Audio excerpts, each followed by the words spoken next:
कौन कौन से आए, कौन से नहीं आए?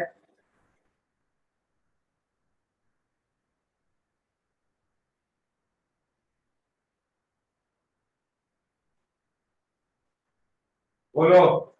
सर सर आप एडवांस थोड़ा क्वेश्चन टाइम, वन। है? सर आप 5 मिनट और दे सकते हो। ठीक है। Okay sir.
सर आप डिस्कस कर सकते हो।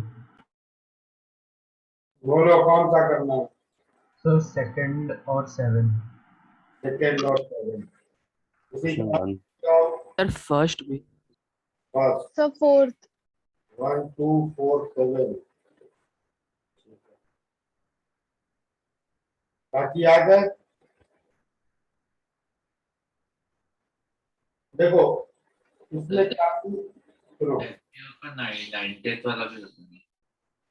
इसमें मेन जो काफी प्रॉब्लम्स में कंसेप्ट है, that is of reacting solute. मतलब एक ही सॉल्यूशन में दो सॉल्यूट्स है और वो आपस में रिएक्ट कर रहे हैं। देखो अगर दो सॉल्यूट हैं तो हम सिंपली उनके मोल और वेंट ऑफ फैक्टर का वो जो प्रोडक्ट है वो ऐड कर सकते हैं। लेकिन अगर रिएक्टिंग सॉल्यूट्स हैं तो हमें थोड़ा केयरफुल रहना पड़ता है। तब हमें देखना पड़ेगा कितने आयन होते हैं। So let's start by first problem, which is a example of that only.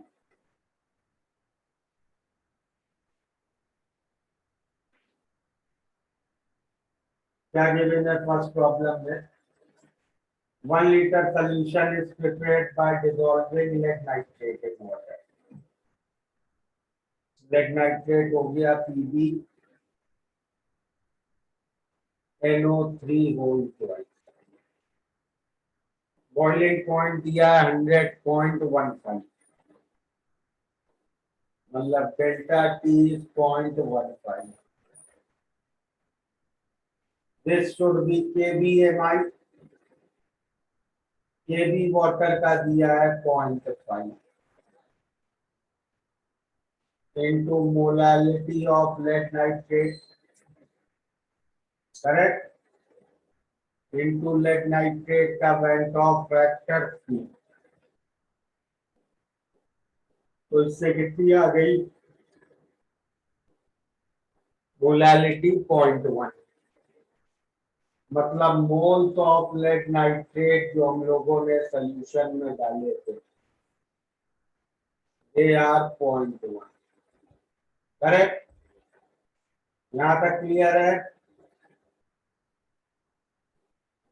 अब इसके बाद हम सोल्यूशन में डाल रहे हैं 0.2 मोल NaCl।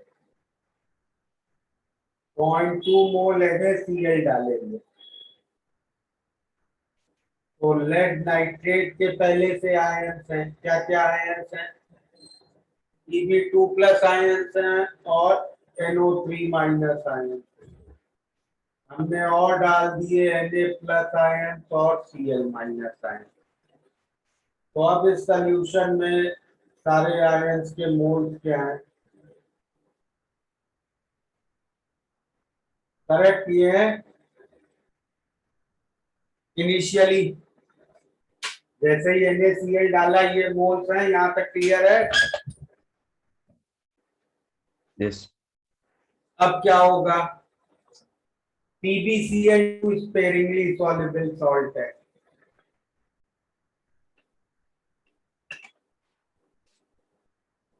तो वो प्रेसिपिटेट करेगा।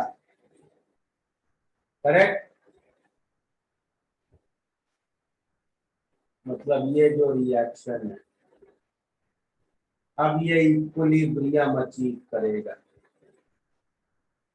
तो इनिशियली 0.1 इसके हैं, 0.2 इसके हैं। इक्विलिब्रियम पे क्या बचेंगे? 0.1 माइनस एक्स, 0.2 माइनस 2x। सही है? तो ये चेंज हो जाएगा 0.1 माइनस एक्स और ये चेंज हो जाएगा 0.2 माइनस 2x। इतना क्लियर है? बोलो, समझ में आई ये बात? Yes. तो अब टोटल मोल सॉल्यूशन में फॉरेन पार्टिकल्स के कितने बचे? इन चारों को ऐड कर दूं मैं।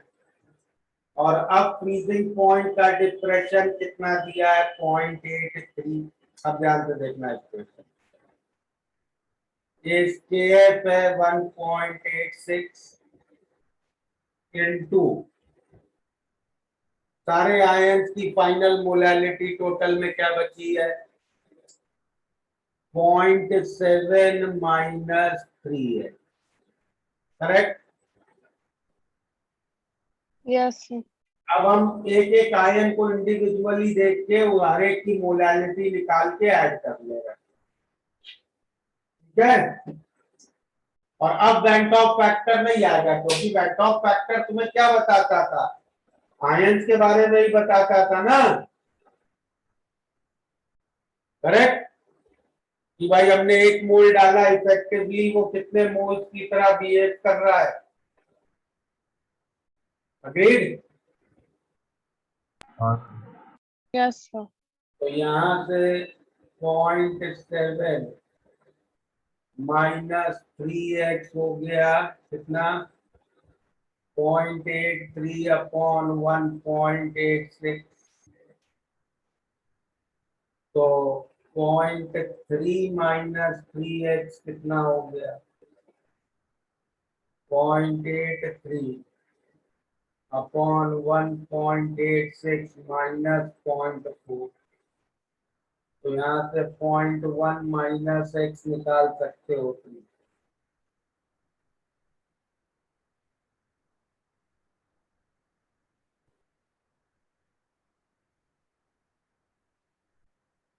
करेक्ट। और KSP पूछा है, KSP क्या होगा, KSP होगा 4 इंटू 0.1 माइनस एक्स का क्यूब। 0.1 माइनस एक्स तुम निकाल लोगे नीचे से, वो यहाँ सब्स्टिट्यूट कर देना, क्लियर।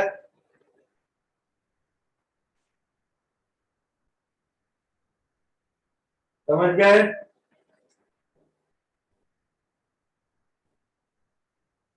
सेकेंड प्रॉब्लम, ए का वेपर प्रेशर 4 दिया है, बी का 400 ए का दिया, बी का 500, सोल्यूशन का वेपर प्रेशर 470। तो इससे इक्वेशन में लिख लेता हूँ 470 Na upon Na plus Nb into 400 plus Nb upon Na plus Nb into 500। सही है, इज दिस क्लियर।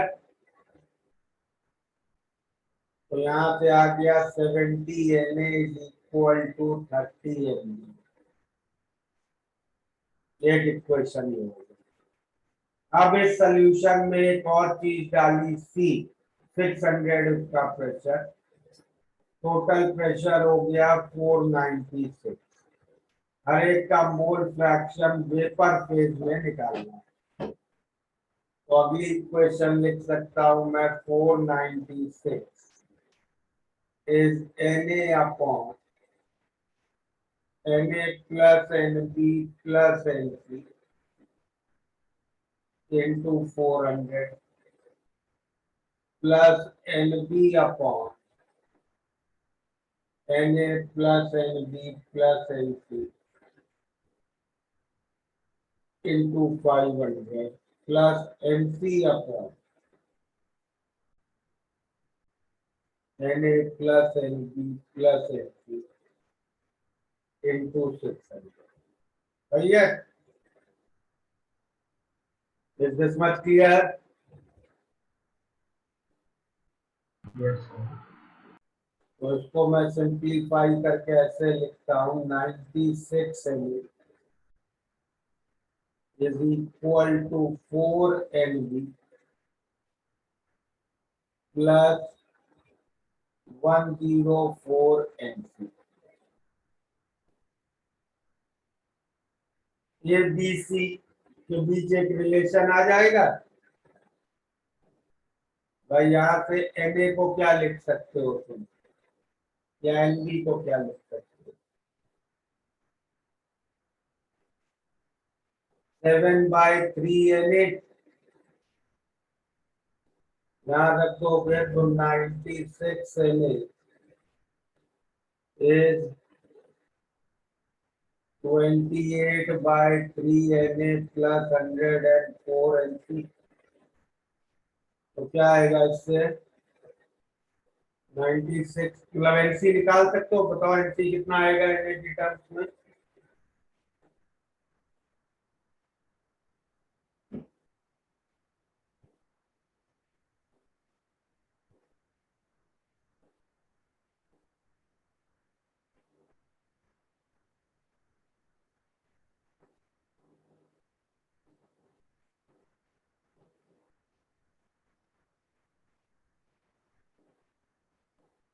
तो अराउंड 0.85 आ रहा है। अब तुम्हें क्या निकालना है? मोल फ्रैक्शन सबके निकालने हैं। जैसे ए का वेपर में वाई ए क्या होगा? Na/Na plus Nb plus Nc into 400/496। अब Nb और Nc को Na की टर्म्स में रख के ये निकाल लोगे? हाँ सर, ओके। फोर्थ प्रॉब्लम,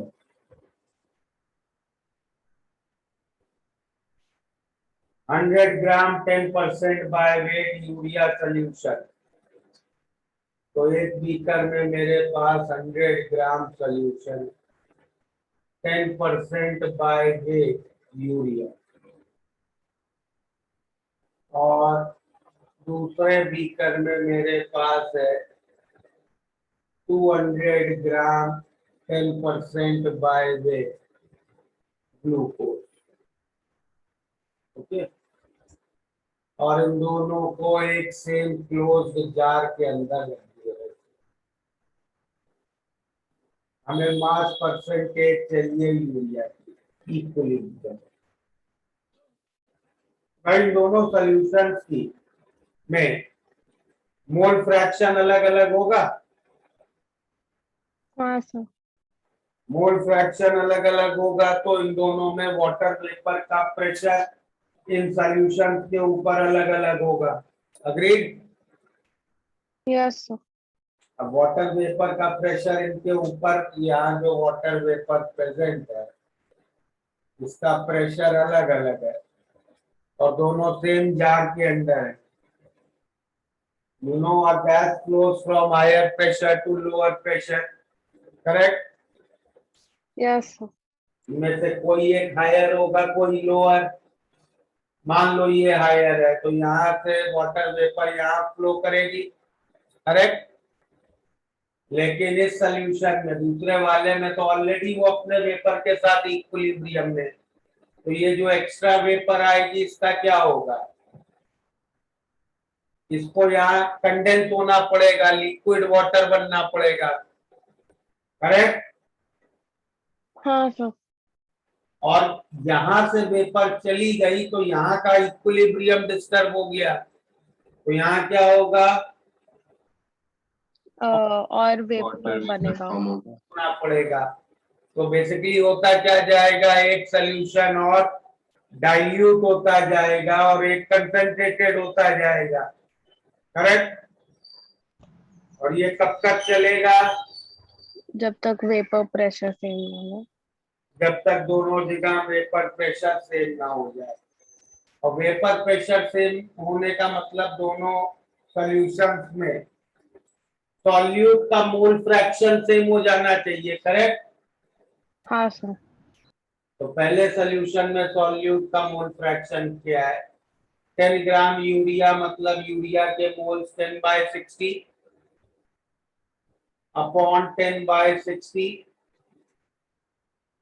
और मान लो इस कंटेनर से x मोल वाटर, x ग्राम वाटर उधर चला गया, तो यहाँ वाटर के मोल्स कितने बचे? 90 ग्राम था, उसमें से x और चला गया बाय 80। और इधर क्या होगा? मोल फ्रैक्शन यूरिया ग्लूकोज के मोल्स 10/180 अपॉन 10/180 और यहाँ x ग्राम वो वाटर आ गया, ये दोनों मोल फ्रैक्शन बराबर होने चाहिए। कर लोगे अब ये प्रॉब्लम? x की वैल्यू निकाल लोगे हाँ सर। और फिर जो फाइनली मोल फ्रैक्शन यूरिया का चाहिए वो मिल जाएगा।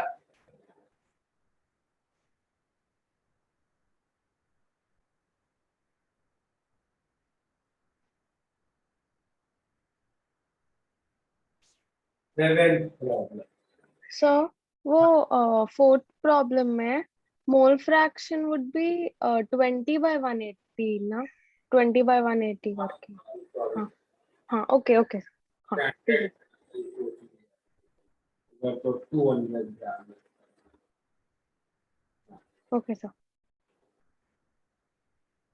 Seventh problem, non-volatile organic compound X is used to make up two solutions.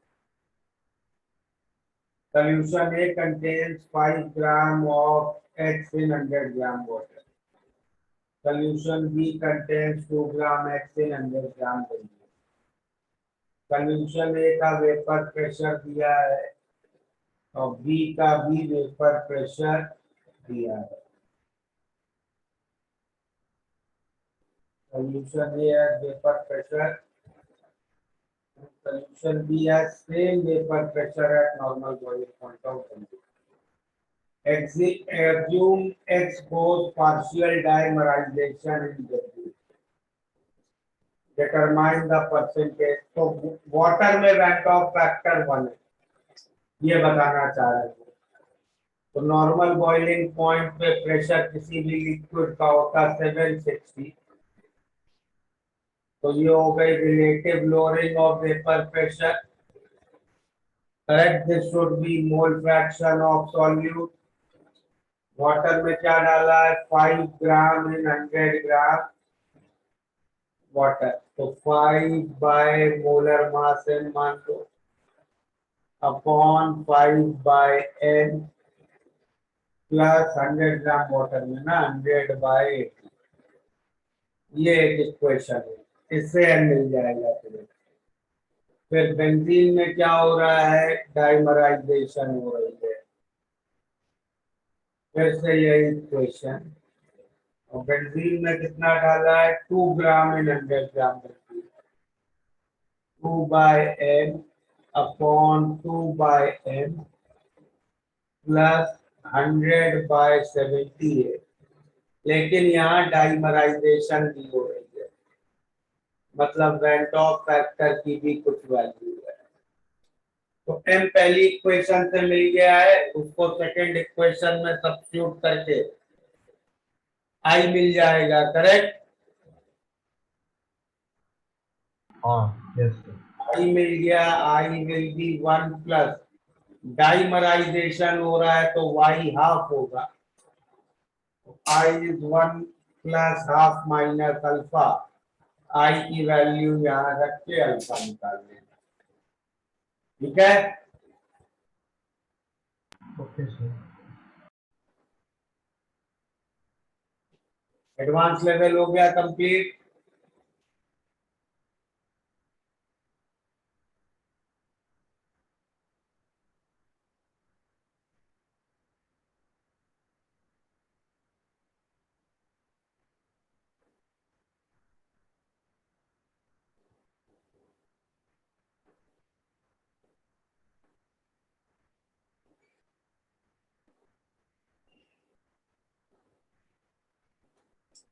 चलो एक चीज लिखो,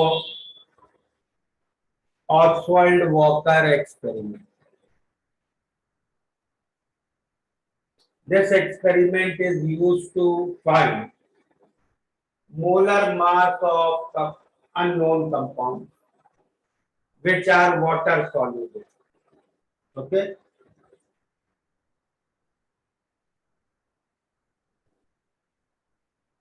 तो अप्रोच क्या है इस एक्सपेरिमेंट का? हम लोग 3 कंटेनर लेते हैं।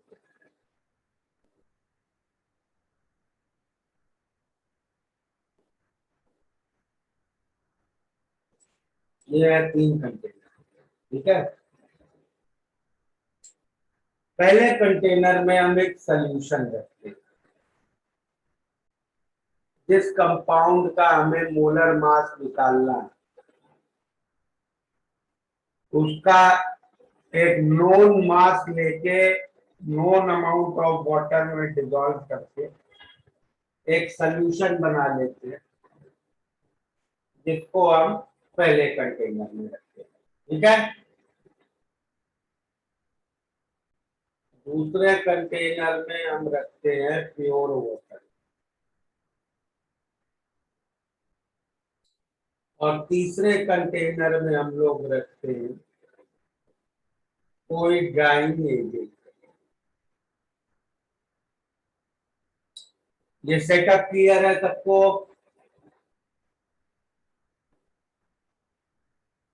बोलो, setup clear? Yes sir. Yes sir. अब हम लोग क्या करते हैं, पहले कंटेनर में ड्राई एयर, ड्राई एयर मतलब ऐसी एयर जिसमें वाटर वेपर का partial pressure zero, no water vapour. अभी जो पहला कंटेनर है जिसमें तुमने सोल्यूशन रखा है, इसके ऊपर वाटर वेपर होगी, ये और नो? बताओ Yes. भाई, ये तो सोल्यूशन है, इसके ऊपर वाटर वेपर होगी, डेफिनेटली होगी, करेक्ट। और क्या प्रेशर होगा हाँ। वाटर वेपर का इस कंटेनर में? पी सोल्यूशन, करेक्ट, यस और नो? Yes sir. तो पी सोल्यूशन के प्रेशर से वाटर वेपर है।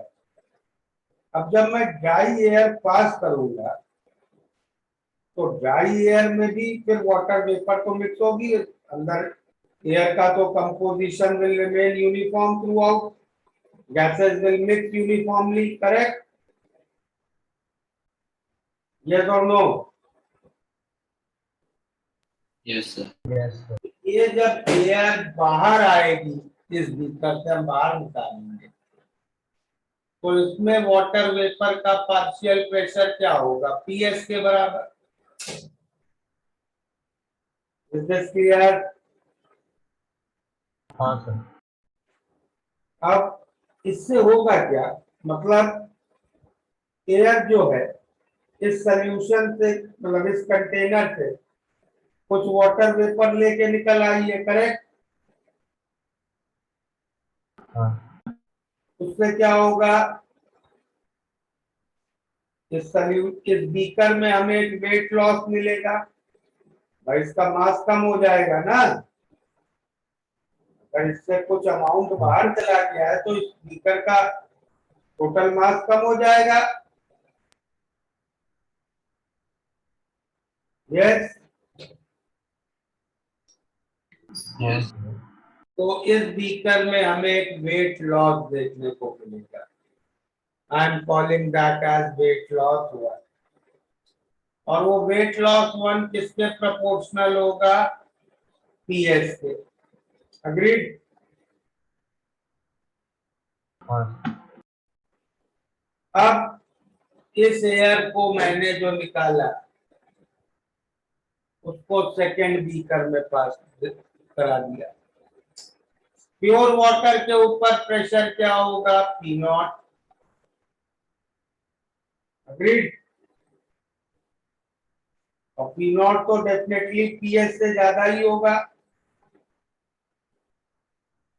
ओके। हाँ सर। तो जब इस बीकर से पास कराएंगे तो ये एयर इस बीकर से भी वाटर वेपर लेगी, करेक्ट। एयर इस बीकर से भी वाटर वेपर लेगी, और जब बाहर निकलेगी तो इसमें वाटर वेपर का प्रेशर क्या होगा, पी नॉट। तो दूसरे बीकर में भी वेट लॉस होगा, which will be proportional to P naught minus PS, correct?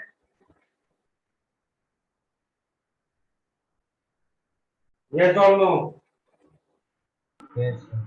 PS तो पहले से ही था उसके पास, और अब P नॉट लेके निकल रहा है, तो नेट कितना हो गया, P नॉट माइनस PS ना। हाँ सर। अब हम इस एयर को पास करा देते हैं ड्राइंग एजेंट के।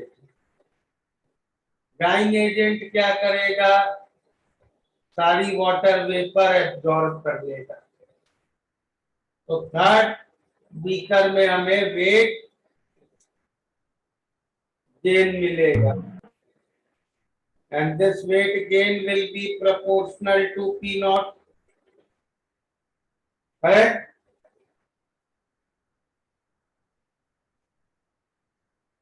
ये क्लियर है? हाँ sir. And we can also say that weight gain of third beaker will be equal to weight loss of first beaker plus weight loss of second beaker. हाँ sir.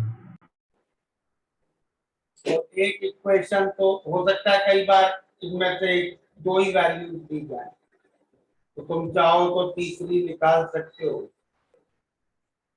और round law लगा सकते हैं। अब हम लोग दूसरी बात क्या कह सकते हैं, weight loss 2 upon weight gain, यही तो relative lowering of vapour pressure है ना, P naught minus P S upon P naught, and by Raoult's law ये किसके बराबर है, mole fraction of solute in the solution you have taken in first beaker, correct? सही है। हाँ। अब सॉल्यूशन में वाटर कितना था वो तो तुम्हें मालूम है, तो वाटर के मोल्स निकाल लोगे आराम से, ओके।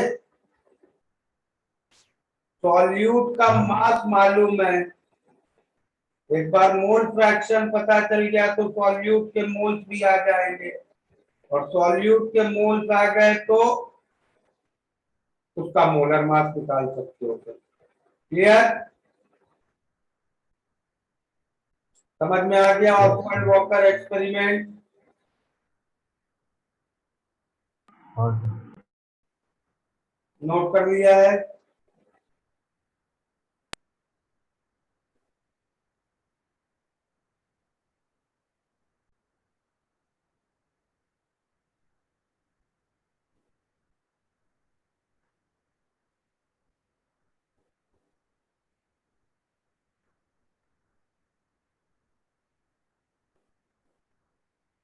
Yes, sir. ओके, तो इसी बेसिस पे जरा एफडीओ का प्रॉब्लम 90 देख लेते हैं, जो तुम लोगों ने डाउट में पूछा था। That is on Ostwald Walker experiment.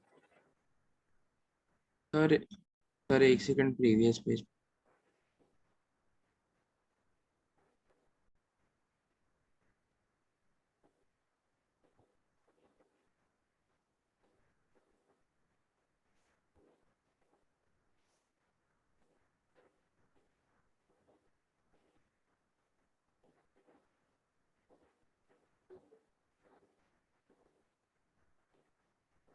Okay sir. देखो प्रॉब्लम 90 ऑफ एफडीओ क्या गिवन है, dry air pass successively through a solution 5 gram solute in 180 gram water and then through pure water weight loss in solution is 2.5 gram and that of pure solvent is 0.04. तो क्या हो जाएगा? Weight loss in second container plus total weight loss. This should be mole fraction of solute. Solute कितना है? 5 gram by molar mass upon 5 gram by molar mass plus 180 gram water. निकाल लोगे molar mass अब? ठीक है।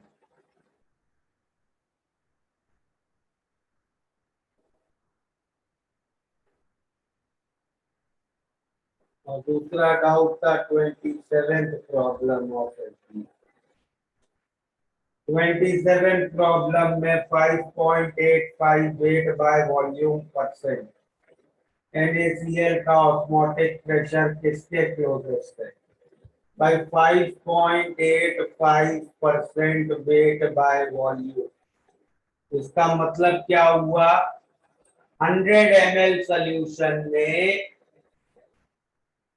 5.85 ग्राम NaCl डाला, तो इसकी मोलारिटी में अगर कन्वर्ट करो तो 1 लीटर में 58.5 ग्राम, that is 1 mole.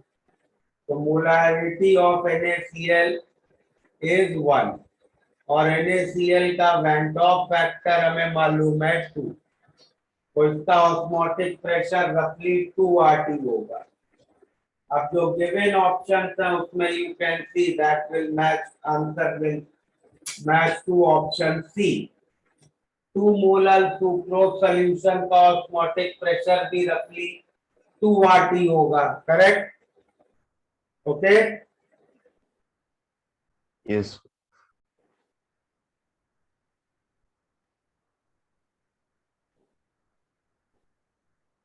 FBO, FBS और एडवांस लेवल हो गए कंप्लीट, करेक्ट? सर लेकिन वो अप्रोक्सीमेट जैसा होगा ना, क्योंकि 2 मोलर ले तो हम उसको मोलैरिटी की तरह सेम अज्यूम कर रहे हैं। ये हमने क्या लैंग्वेज यूज की बेटा, देखो जरा क्या बोला। क्लोजेस्ट, ओके सर, 4 में से वो क्लोजेस्ट। अच्छा, थोड़ा सा ग्राफ्स की बातें और कर लेते हैं जो लास्ट क्लास में हम लोग डिस्कस कर रहे थे। Now if I make P total versus XA graph, कैसा बनता था ये graph? P total versus straight line. Straight line, correct? ये था P नॉट, ये था PA not, correct? This graph was for ideal solution. Okay? तो ये तो थ्योरी में एग्जिस्ट करेंगे। Actually, solution will show some positive deviation or some negative deviation. Correct? Positive deviation याद है कब होता था? जब solute solvent interaction were weaker than solute solute and solvent solvent interaction. Correct? Negative deviation कब होता था?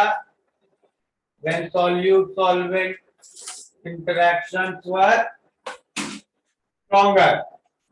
Clear? तो अगर एक सॉल्यूशन में पॉजिटिव डेविएशन है तो ये ग्राफ कैसा बनेगा? देखो, नॉन आइडियल सॉल्यूशन पे हमें न्यूमेरिकल्स नहीं करनी, बस ये थोड़ा सा ग्राफ को थ्योरेटिकली समझना है।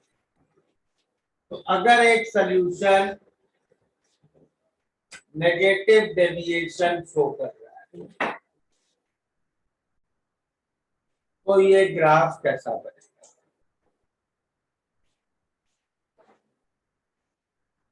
नेगेटिव डेविएशन मतलब ए बी के interaction forces are stronger than A and B, correct? मतलब ए और बी दोनों एक दूसरे को लिक्विड फेस में बहुत स्ट्रांगली अट्रैक्ट कर रही हैं, तो वो दोनों लोग एक दूसरे को वेपर फेस में कम जाने देंगे, करेक्ट। Yes, sir.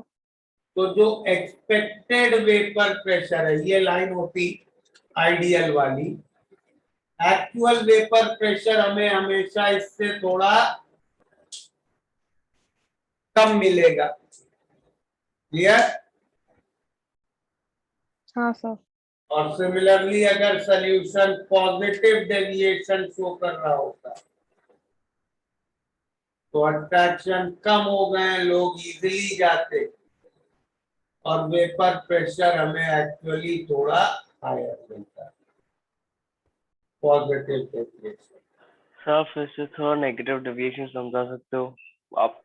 ए और बी दोनों एक दूसरे को अट्रैक्ट कर रहे हैं हाँ सर। फेस में, तो दोनों एक दूसरे को पेपर में नहीं जाने देंगे। Yes sir. वेपर में कम जाने देंगे तो वेपर प्रेशर कम मिलेगा। अच्छा अच्छा ठीक है।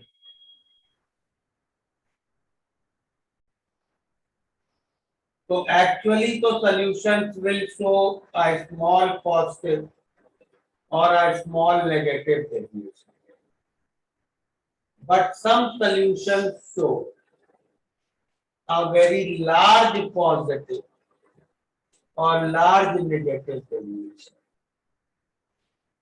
Large negative deviation. Large negative deviation कब आएगा? जब सॉल्यूट सॉल्वेंट फोर्सेस बहुत ज्यादा स्ट्रॉन्ग होगा, ठीक है। वो तभी होगा जब सॉल्यूट सॉल्वेंट के बीच कोई हाइड्रोजन बॉन्ड करना। इसका सबसे अच्छा एग्जांपल जो बुकलेट में भी कई बार पूछा गया is between CHCl3 and acetone. देखो CHCl3 और CHCl3 के बीच कैसे फोर्सेस होंगे? यहाँ तो हाइड्रोजन बॉन्डिंग हो नहीं सकती है, क्लियर। कर समझिए,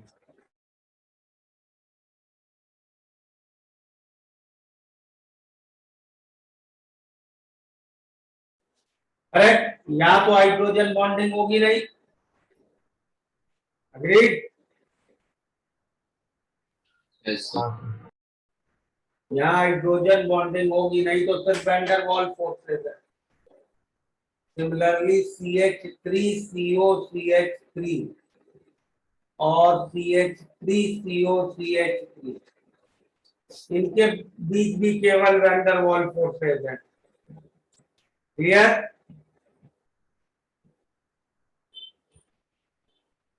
इतना क्लियर है। हाँ सर। बट CHCl3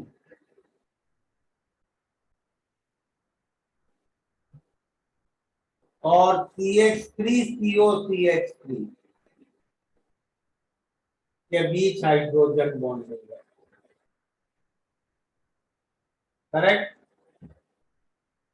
तो बहुत स्ट्रॉन्ग फोर्सेस एकदम से आ गए सॉल्यूट और सॉल्वेंट के बीच, तो such a solution will show a large negative deviation. Okay, समझ में आया? सर कैसे सर हाइड्रोजन बॉन्डिंग कैसे, वो नहीं समझा।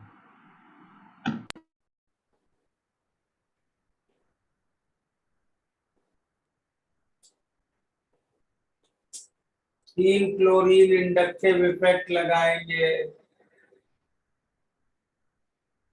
कार्बन पे, इन रिजल्ट कार्बन इंडक्टिव इफेक्ट लगाएगा हाइड्रोजन पे, तो इस हाइड्रोजन पे बहुत ज्यादा पॉजिटिव चार्ज डेवलप हो जाएगा। ओके ओके, हाँ ओके, और वो ऑक्सीजन। हाँ ये एसीटोन के इस ऑक्सीजन से हाइड्रोजन बॉन्ड बनाएगा।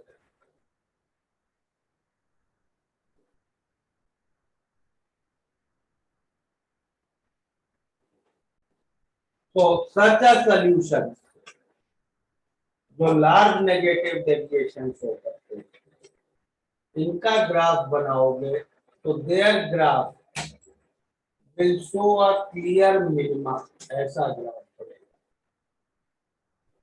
Okay, and similarly there can be solutions which will show large positive deviation.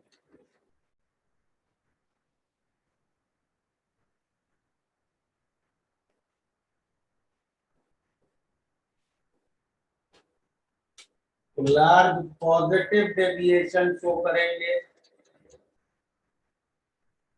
जैसे एग्जाम्पल इसका भी अच्छा, कोई भी एल्केन ले लूं मैं और कंपेरेबल मोलर मास का एल्कोहल,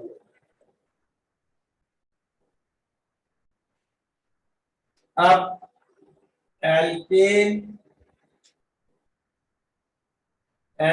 के बीच तो वैंडर वॉल फोर्सेस है, एल्कोहल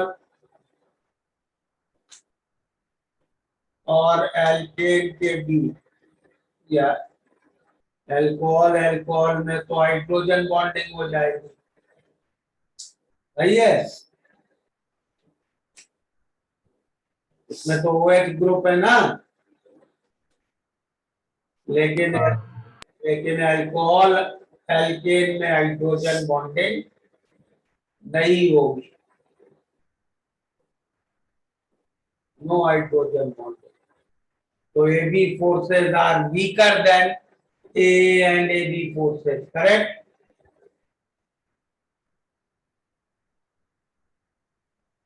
Okay.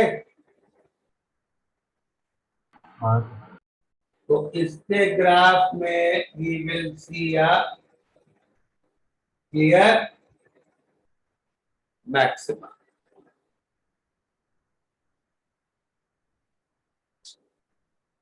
ये क्लियर है?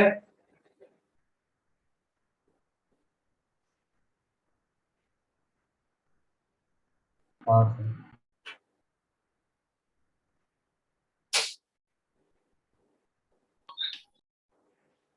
सर एक सेकंड प्रीवियस में दिखा।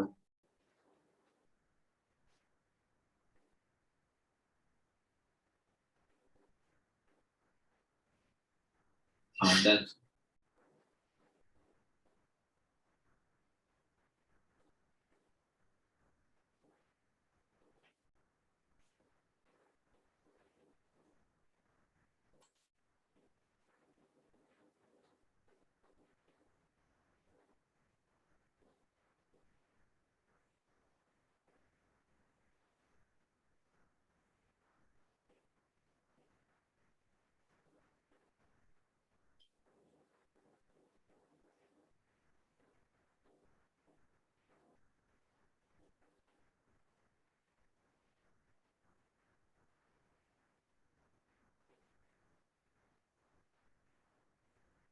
ये P total versus XA YA का ग्राफ था आइडियल सॉल्यूशन के लिए, करेक्ट? Okay, yes sir. हाँ सर। इसी तरह इसी का हम अगर corresponding temperature versus XA PA का ग्राफ करें, बॉइलिंग पॉइंट,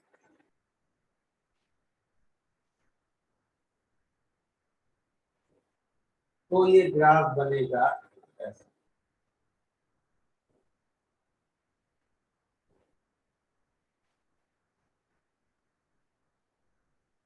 इसमें ये लिक्विड वाला का ये वेपर, यहाँ ये वेपर हो जाएगा, ये लिक्विड, जिसका वेपर प्रेशर कम है उसका बॉइलिंग पॉइंट ज्यादा होगा, करेक्ट? सही है। हाँ सर। तो ऐसा ग्राफ बनता है of ideal solution. Ideal solution as well as small positive और नेगेटिव डेविएशन में भी ग्राफ ऐसा ही. ओके.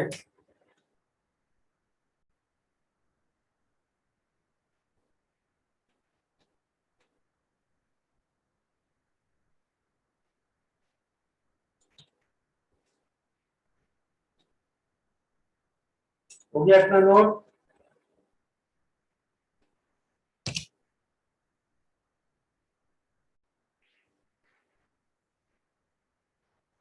और इसमें भी डिस्टिलेशन सेम वे में हम लोग डिस्कस कर सकते हैं.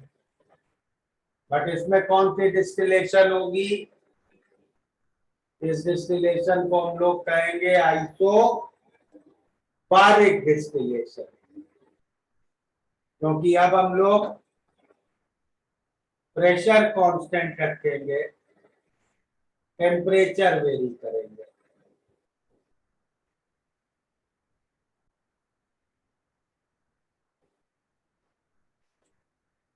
तो मान लो इस मोल फ्रैक्शन का लिक्विड लिया मैंने सोल्यूशन, उसके ऊपर ये वेपर आएगी इक्विलिब्रियम में. करेक्ट. इसको अगले कंडेंस करेंगे, ये लिक्विड और इस तरह स्टेयर्स बनते जाएंगे. करेक्ट. हाँ सर. तो इस तरह we can do isobaric distillation.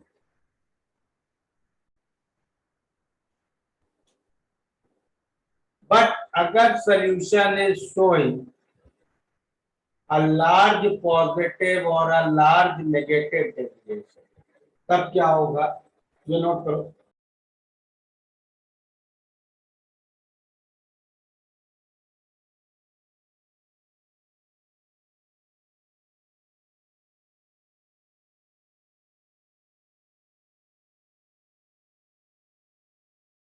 Sir 1 second previous में.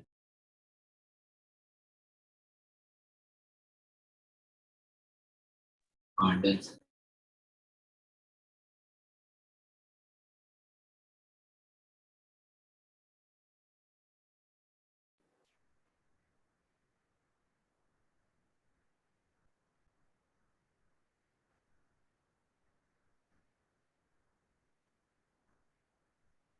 लेकिन अगर सोल्यूशन में लार्ज नेगेटिव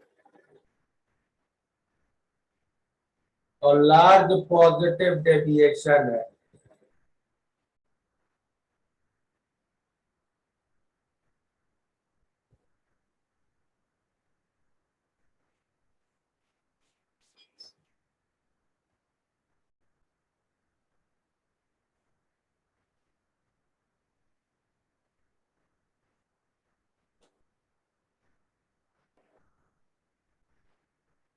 तो प्रेशर वाले ग्राफ में अगर लार्ज नेगेटिव डेविएशन है तो मिनिमम मिलता था, मतलब वेपर प्रेशर मिनिमम होता था. करेक्ट. वेपर प्रेशर जहां मिनिमम होगा वहां बॉइलिंग पॉइंट को क्या होगा? बोलो. वेपर प्रेशर बढ़ जाएगा. मैक्सिमम. मिनिमम होगा तो मैक्सिमम होगा. मैक्सिमम होगा. तो ये ग्राफ कैसा बनेगा?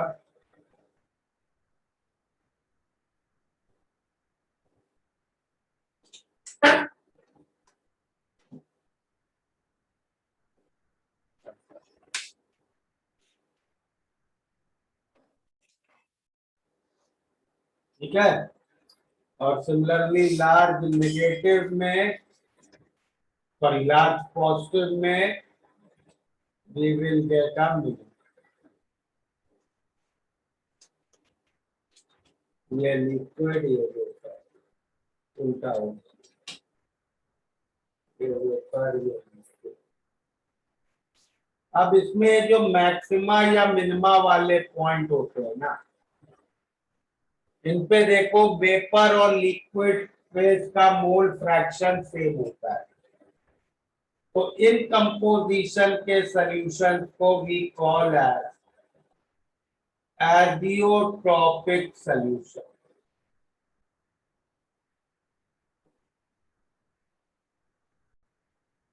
ओके, और सिग्निफिकेंस क्या है एजियोट्रॉपिक सॉल्यूशंस का?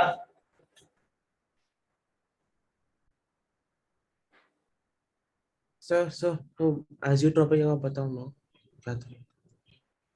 मैक्सिमा या मिनिमा वाला पॉइंट जो है हाँ कंसंट्रेशन का सॉल्यूशन को हम एजियोट्रॉपिक सॉल्यूशन कहते हैं। Okay okay sir thank you. Azeotropic solution होते क्या है? Solution which cannot be separated by distillation. Clear है ये? क्यों नहीं हो पाएंगे डिस्टिलेशन से सेपरेट? क्योंकि सेम बॉइलिंग पॉइंट। सही, क्योंकि लिक्विड और वेपर फेज का मोल फ्रैक्शन सेम है। भाई सेपरेशन हम लोग डिस्टिलेशन से कैसे अचीव कर लेते थे कि हमने एक लिक्विड सॉल्यूशन लिया, उसके ऊपर की वेपर में किसी एक चीज का जो ज्यादा वोलेटाइल है उसका मोल फ्रैक्शन ज्यादा होता था, हर अगले कंटेनर में वो बढ़ता जाता था, करेक्ट? यहाँ तो लिक्विड और वेपर फेज में mole fraction is same, correct? Liquid है, रीजन क्या है? Vapour phase have same composition, ठीक है? are also called as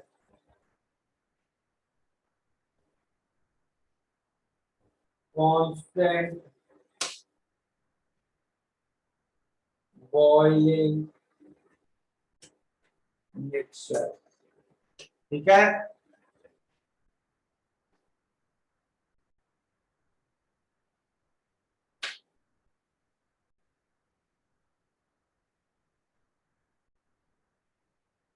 लिया नोट?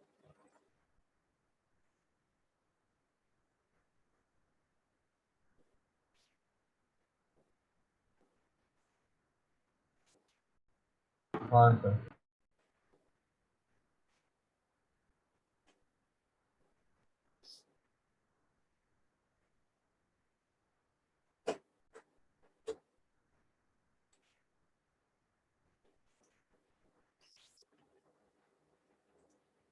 गेट इक्विप्ड में कुछ किया है हम लोगों ने?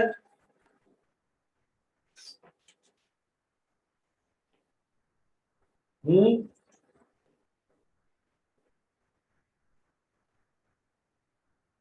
Sir comprehension 1। वन किया है। चलो कॉम्प्रिहेंशन और मैट्रिक्स ये खत्म करो जरा। Complete comprehension and matrix of get equipped.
अच्छा लिसन एवरीबॉडी,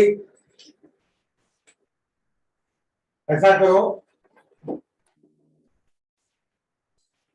कल हम लोग की नेक्स्ट क्लास है ना, हाँ सर। हाँ कल है।